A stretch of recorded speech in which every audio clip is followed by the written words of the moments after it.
ओम शांति। दिनांक 6 जनवरी 2025। बाप दादा के साकार मधुर महावाक्य। मीठे बच्चे, तुम्हारा एक एक बोल बहुत मीठा फर्स्ट क्लास होना चाहिए।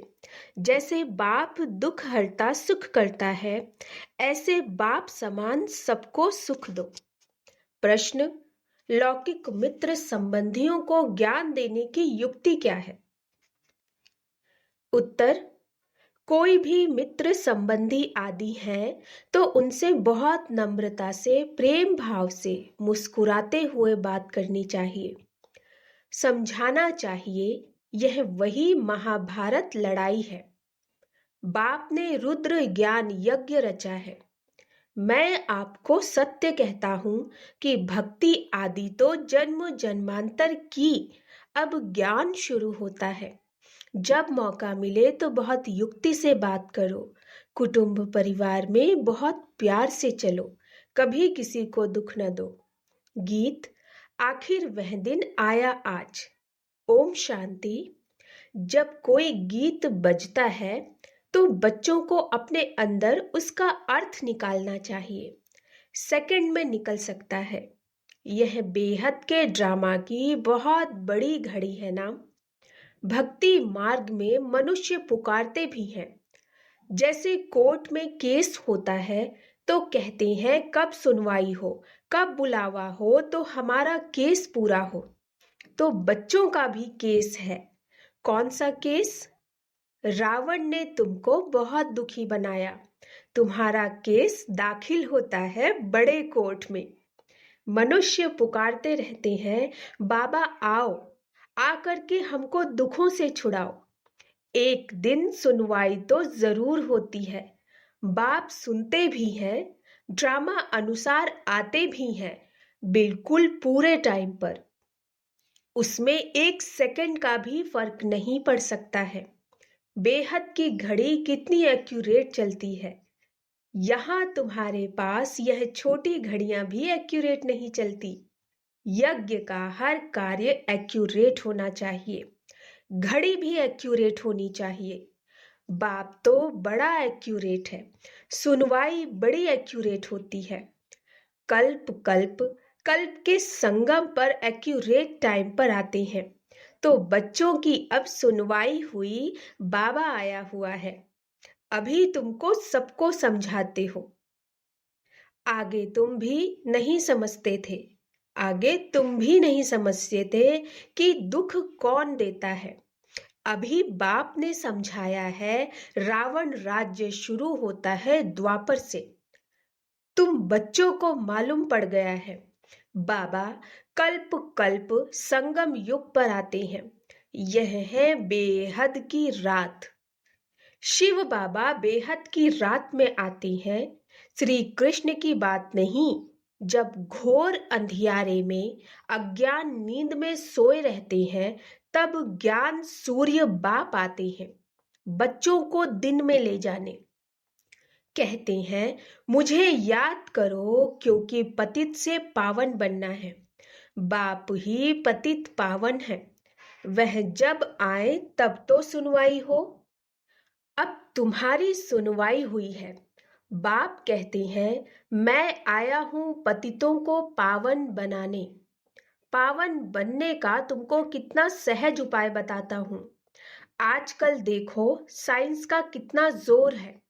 एटॉमिक बॉम्ब्स आदि का कितना जोर से आवाज होता है। तुम बच्चे साइलेंस के बल से इस साइंस पर जीत पाते हो। साइलेंस को योग भी कहा जाता है। आत्मा बाप को याद करती है, बाबा आप आओ तो हम शांति धाम में जाकर निवास करें। तो तुम बच्चे इस योग बल से, साइलेंस के बल से साइंस पर जीत पाते हो, शांति का बल प्राप्त करते हो। साइंस से ही यह सारा विनाश होने का है। साइलेंस से तुम बच्चे विजय पाते हो। बाहुबल वाले कभी भी विश्व पर जीत पा नहीं सकते। यह पॉइंट्स भी तुमको प्रदर्शनी में लिखनी चाहिए। दिल्ली में बहुत सर्विस हो सकती है क्योंकि दिल्ली है सबका कैपिटल, राजधानी। तुम्हारी भी दिल्ली ही कैपिटल होगी। दिल्ली को ही परिस्तान कहा जाता है। पांडवों के किले तो नहीं है। किला तब बांधा जाता है जब दुश्मन चढ़ाई करते हैं। तुमको तो किले आदि की दरकार रहती नहीं। तुम जानते हो, हम साइलेंस के बल से अपना राज्य स्थापन कर रहे हैं। उन्हों की है आर्टिफिशियल साइलेंस, तुम्हारी है रियल साइलेंस। ज्ञान का बल शांति का बल कहा जाता है। नॉलेज है पढ़ाई, पढ़ाई से ही बल मिलता है। पुलिस सुपरिटेंडेंट बनते हैं, कितना बल रहता है। वह सब है जिस्मानी बातें, दुख देने वाली। तुम्हारी हर बात रूहानी है। तुम्हारे मुख से जो भी बोल निकलते हैं, वह एक एक बोल ऐसे फर्स्ट क्लास मीठे हो जो सुनने वाला खुश हो जाए। जैसे बाप दुख हरता सुख करता है, ऐसे तुम बच्चों को भी सबको सुख देना है। कुटुंब परिवार को भी दुखरादी न हो। कायदे अनुसार सबसे चलना है। बड़ों के साथ प्यार से चलना है। मुख से अक्षर ऐसे मीठे फर्स्ट क्लास निकले जो सब खुश हो जाएं। बोलो, शिव बाबा कहते हैं मन मना भव। ऊंच ते ऊंच मैं हूं। मुझे याद करने से ही तुम्हारे विकर्म विनाश होंगे। बहुत प्यार से बात करनी चाहिए। समझो, कोई बड़ा भाई हो तो बोलो, दादाजी शिव बाबा कहते हैं मुझे याद करो। शिव बाबा, जिसको रुद्र भी कहते हैं, वही ज्ञान यज्ञ रचते हैं। श्री कृष्ण ज्ञान यज्ञ अक्षर नहीं सुनेंगे। रुद्र ज्ञान यज्ञ कहते हैं, तो रुद्र शिव बाबा ने यह यज्ञ रचा है। राजाई प्राप्त करने के लिए ज्ञान और योग सिखला रहे हैं। बाप कहते हैं भगवानुवाच, मामेकम याद करो, क्योंकि अभी सबकी अंत घड़ी है। वानप्रस्थ अवस्था है, सबको वापस जाना है। मरते समय मनुष्य को कहते हैं ना, ईश्वर को याद करो। यहाँ ईश्वर स्वयं कहते हैं मौत सामने खड़ा है, इनसे कोई बच नहीं सकते। अंत में ही बाप आकर के कहते हैं कि बच्चे मुझे याद करो तो तुम्हारे पाप भस्म हो जाए। इसको याद की अग्नि कहा जाता है। बाप गारंटी करते हैं कि इससे तुम्हारे पाप दग्ध होंगे। विकर्म विनाश होने का, पावन बनने का और कोई भी उपाय नहीं है। पापों का बोझा सिर पर चढ़ते चढ़ते, खाद पड़ते पड़ते सोना 9 कैरेट का हो गया है। 9 कैरेट के बाद मुलम्मा कहा जाता है। अभी फिर 24 कैरेट कैसे बने? आत्मा प्योर कैसे बने? प्योर आत्मा को जेवर भी प्योर मिलेगा, अर्थात शरीर। कोई मित्र संबंधी आदि हैं तो उनसे बहुत नम्रता से, प्रेम भाव से मुस्कुराते हुए बात करनी चाहिए। समझाना चाहिए, यह तो वही महाभारत लड़ाई है। यह रुद्र ज्ञान यज्ञ भी है। बाप द्वारा हमको सृष्टि के आदि मध्य अंत की नॉलेज मिल रही है और कहाँ भी यह नॉलेज मिल न सके। मैं आपको सत्य कहता हूँ, यह भक्ति आदि तो जन्म जन्मांतर की है। अब ज्ञान शुरू होता है। भक्ति है रात, ज्ञान है दिन। सतयुग में भक्ति होती नहीं। ऐसे ऐसे युक्ति से बात करनी चाहिए। जब कोई मौका मिले, जब तीर मारना होता है, तो समय और मौका देखा जाता है। ज्ञान देने की भी बड़ी युक्ति चाहिए। बाप युक्तियां तो सबके लिए बताते रहते हैं। पवित्रता तो बड़ी अच्छी है। यह लक्ष्मी नारायण हमारे बड़े पूज्य है ना। पूज्य पावन, फिर पुजारी पतित बने। पावन के पतित बैठ पूजा करे, यह तो शोभता नहीं है। कई तो पतित से दूर भागते हैं। वल्लभाचारी कभी पांव को छूने नहीं देते। समझते हैं यह छीछी मनुष्य है। मंदिरों में भी हमेशा ब्राह्मण को ही मूर्ति छूने का अलाउ रहता है। शूद्र मनुष्य अंदर जाकर छू न सके। वहां ब्राह्मण लोग ही उनको स्नान आदि कराते हैं और कोई को जाने नहीं देते। फर्क तो है ना। अब वे तो है कुख वंशावली ब्राह्मण, तुम हो मुख वंशावली सच्चे ब्राह्मण। तुम उन ब्राह्मणों को अच्छा समझा सकते हो कि ब्राह्मण दो प्रकार के होते हैं। एक तो है प्रजापिता ब्रह्मा के मुख वंशावली, दूसरे हैं कुख वंशावली। ब्रह्मा के मुख वंशावली ब्राह्मण हैं ऊंचते ऊंच चोटी। यज्ञ रचते हैं तो भी ब्राह्मणों को मुकर्रर किया जाता है। यह फिर है ज्ञान यज्ञ। ब्राह्मणों को ज्ञान मिलता है जो फिर देवता बनते हैं। वर्ण भी समझाए गए हैं। जो सर्विसेबल बच्चे होंगे उन्हें सर्विस का सदैव शौक रहेगा। कहाँ प्रदर्शनी होगी तो झट सर्विस पर भागेंगे। हम जाकर ऐसी ऐसी पॉइंट समझाएं। प्रदर्शनी में तो प्रजा बनने का विहंग मार्ग है। आपे ही ढेर के ढेर आ जाते हैं, तो समझाने वाले भी अच्छे होने चाहिए। अगर कोई ने पूरा नहीं समझाया तो कहेंगे बीके के पास यही ज्ञान है। डिससर्विस हो जाती। प्रदर्शनी में एक ऐसा चुस्त हो जो समझाने वाले गाइड्स को देखता रहे। कोई बड़ा आदमी है तो उनको समझाने वाला भी ऐसा अच्छा देना चाहिए। कम समझाने वालों को हटा देना चाहिए। सुपरवाइज करने पर एक अच्छा होना चाहिए। तुमको तो महात्माओं को भी बुलाना है। तुम सिर्फ बतलाते हो कि बाबा ऐसे कहते हैं। वह ऊंचते ऊंच भगवान है। वही रचयिता बाप है। बाकी सब है उनकी रचना। वर्षा बाप से मिलेगा, भाई भाई को वर्षा क्या देगा। कोई भी सुखधाम का वर्षा दे न सके। वर्षा देते ही हैं बाप। सर्व का सद्गति करने वाला एक ही बाप है। सबको उनको याद करना है। बाप खुद आकर गोल्डन एज बनाते हैं। ब्रह्मा तन से स्वर्ग स्थापन करते हैं। शिव जयंती मनाते भी हैं, परंतु वह क्या करते हैं यह सब मनुष्य भूल गए हैं। शिव बाबा ही आकर राजयोग सिखलाए वर्षा देते हैं। 5000 वर्ष पहले भारत स्वर्ग था। लाखों वर्ष की तो बात ही नहीं है। तिथि तारीख सब है। इनको कोई खंडन कर न सके। कई नई दुनिया और पुरानी दुनिया आधा आधा है। वह सतयुग की आयु लाखों वर्ष कह देते तो कोई हिसाब हो नहीं सकता। स्वस्तिका में भी पूरे 4 भाग हैं। 1200 वर्ष हर युग में बांटे हुए हैं। हिसाब किया जाता है ना। वो लोग हिसाब तो कुछ भी जानते नहीं, इसीलिए कौड़ी तुल्य कहा जाता है। अब बाप हीरे तुल्य बनाते हैं। सब पतित हैं, भगवान को याद करते हैं। उन्हों को भगवान आकर ज्ञान से गुलगुल बनाते हैं। तुम बच्चों को ज्ञान रत्नों से सजाते रहते हैं। फिर देखो तुम क्या बनते हो। तुम्हारी एम ऑब्जेक्ट क्या है।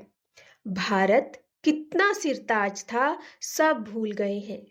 मुसलमानों आदि ने भी कितना सोमनाथ मंदिर से लूटकर मस्जिदों आदि में हीरे आदि जाकर लगाए हैं। अभी उनकी तो कोई वैल्यू भी कर नहीं सकते। इतनी बड़ी बड़ी मणियां राजाओं के ताज में रहती थीं। कोई तो करोड़ की, कोई 5 करोड़ की। आजकल तो सब इमिटेशन निकल पड़ी है, अर्थात आर्टिफिशियल। इस दुनिया में सब है आर्टिफिशियल पाई का सुख, बाकी है दुख। इसीलिए सन्यासी भी कहते हैं काग विष्ठा समान सुख है, इसीलिए वह घर बार छोड़ते हैं। परंतु अब तो वह भी तमो प्रधान हो पड़े हैं। शहर में अंदर घुस पड़े हैं। परंतु अब किसको सुनाए। राजा रानी तो है नहीं, कोई भी मानेगा नहीं। कहेंगे सबकी अपनी अपनी मत है, जो चाहे सो करे। संकल्प की सृष्टि है। अब तुम बच्चों को बाप गुप्त रीति पुरुषार्थ कराते रहते हैं। तुम कितना सुख भोगते हो। दूसरे धर्म भी पिछाड़ी में जब वृद्धि को पाते हैं तब लड़ाइयां आदि खिटपिट होती है। पौना समय तो सुख में रहते हो, 3/4। इसीलिए बाप कहते हैं तुम्हारा देवी देवता धर्म बहुत सुख देने वाला है। हम तुमको विश्व का मालिक बनाते हैं और धर्म स्थापक कोई राजाई नहीं स्थापन करते, वह सदगति नहीं करते। आते हैं सिर्फ अपना धर्म स्थापन करने। वह भी जब अंत में तमो प्रधान बन जाते हैं तो फिर बाप को आना पड़ता है सतो प्रधान बनाने। तुम्हारे पास सैकड़ों मनुष्य आते हैं परंतु कुछ भी समझते नहीं। बाबा को लिखते हैं फलाना बहुत अच्छा समझ रहा है, बहुत अच्छा है। बाबा कहते हैं कुछ भी समझा नहीं है। अगर समझ जाए बाबा आया हुआ है, विश्व का मालिक बना रहे हैं, बस उसी मस्ती में चढ़ जाए, उसी समय मस्ती चढ़ जाए, फौरन टिकट लेकर यह भागे।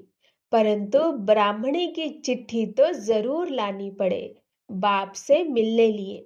बाप को पहचान जाए तो मिलने बिगर रह न सके, एकदम नशा चढ़ जाए। जिन्हें नशा चढ़ा हुआ होता उन्हें अंदर में बहुत खुशी रहेगी, उनकी बुद्धि मित्र संबंधियों में भटकेगी नहीं। परंतु बहुतों की भटकती रहती है। गृहस्थ व्यवहार में रहते कमल फूल समान पवित्र बनना है और बाप की याद में रहना है बहुत सहज। जितना हो सके बाप को याद करते रहो। जैसे ऑफिस से छुट्टी लेते हैं वैसे धंधे से छुट्टी पाकर 1-2 दिन याद की यात्रा में बैठ जाओ। घड़ी घड़ी याद में बैठने के लिए अच्छा सारा दिन व्रत रख लेता हूँ बाप को याद करने का। कितना जमा हो जाएगा, विकर्म भी विनाश होंगे। बाप की याद से ही सतो प्रधान बनना है। सारा दिन पूरा योग तो किसका लग भी न सके। माया विघ्न जरूर डालती है, फिर भी पुरुषार्थ करते करते विजय पा लेंगे। बस आज का सारा दिन बगीचे में बैठ बाप को याद करता हूँ। खाने पर भी बस याद में बैठ जाता हूँ। यह है मेहनत। हमको पावन जरूर बनना है, मेहनत करनी है, औरों को भी रास्ता बताना। बैज तो बहुत अच्छी चीज है। रास्ते में आपस में भी बात करते रहेंगे तो बहुत आकर सुनेंगे। बाप कहते हैं मुझे याद करो। बस मैसेज मिल गया तो हम रिस्पॉन्सिबिलिटी से छूट गए। अच्छा, मीठे मीठे सिकिलधे बच्चों प्रति माता पिता बाप दादा का याद प्यार और गुड मॉर्निंग। रूहानी बाप की रूहानी बच्चों को नमस्ते। हम रूहानी बच्चों की रूहानी माता पिता बाप दादा को नमस्ते नमस्ते नमस्ते। गुड मॉर्निंग बाबा। धारणा के लिए मुख्य सार। धंधे आदि से जब छुट्टी मिले तो याद में रहने का व्रत लेना है। माया पर विजय प्राप्त करने के लिए याद की मेहनत करनी है। दूसरा, बहुत नम्रता से और प्रेम भाव से मुस्कुराते हुए मित्र संबंधियों की सेवा करनी है। उनमें बुद्धि को भटकाना नहीं है।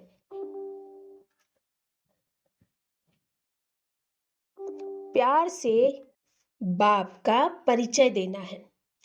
वरदान, चलते फिरते फरिश्ते स्वरूप का साक्षात्कार कराने वाले साक्षात्कार मूर्त भव। चलते फिरते फरिश्ते स्वरूप का साक्षात्कार कराने वाले साक्षात्कार मूर्त भव।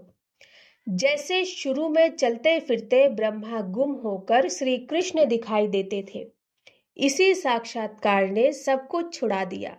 ऐसे साक्षात्कार द्वारा अभी भी सेवा हो। जब साक्षात्कार से प्राप्ति होगी तो बनने के बिना रह नहीं सकेंगे। इसीलिए चलते फिरते फरिश्ते स्वरूप का साक्षात्कार कराओ। भाषण वाले बहुत हैं, लेकिन आप भाषणा देने वाले बनो, तब समझेंगे यह अल्लाह लोग हैं। तब समझेंगे यह अल्लाह लोग हैं।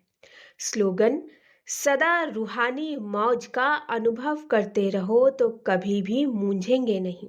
सदा रूहानी मौज का अनुभव करते रहो तो कभी भी मूंझेंगे नहीं। अपनी शक्तिशाली मनसा द्वारा सकाश देने की सेवा करो। अब अपने दिल की शुभ भावनाएं अन्य आत्माओं तक पहुंचाओ। साइलेंस की शक्ति को प्रत्यक्ष करो। हर एक ब्राह्मण बच्चे में यह साइलेंस की शक्ति है। सिर्फ इस शक्ति को मन से, तन से इमर्ज करो।